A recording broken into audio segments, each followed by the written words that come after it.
തിരുവോണത്തിന് ദിവസങ്ങൾ മാത്രം ബാക്കി നിൽക്കെ വിപണിയിൽ പച്ചക്കറികളുടെയും നിത്യോപയോഗ സാധനങ്ങളുടെയും വില കുതിച്ചുയരുന്നു. ഹോർട്ടികോർപ്പ് വഴി പച്ചക്കറി സംഭരിക്കുന്നതിൽ വീഴ്ച വരുത്തിയതാണ് വില വർധനവിന് കാരണമെന്നാണ് പൊതുവെയുള്ള ആക്ഷേപം. സാധാരണ ഓണാഘോഷങ്ങൾക്ക് മങ്ങലേൽപ്പിക്കുന്ന വിധത്തിലാണ് വില കുതിച്ചുയരുന്നത്. പയറിന് 100 രൂപയായി, 32 രൂപയുണ്ടായിരുന്ന സവാളയ്ക്ക് 60 രൂപയായി.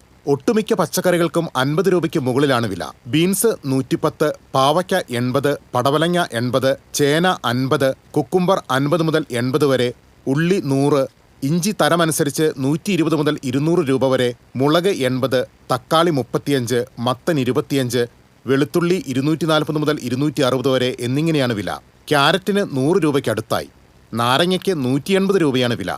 30 മുതൽ 40 രൂപ വരെ വർധനവാണ് പച്ചക്കറികൾക്കുണ്ടായിരിക്കുന്നത്. നേന്ത്രക്കായ്ക്ക് 80 രൂപയായി.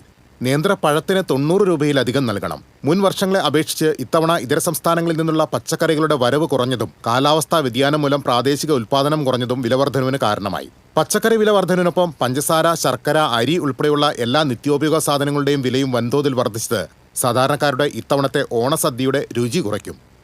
TCV news, Thrissur.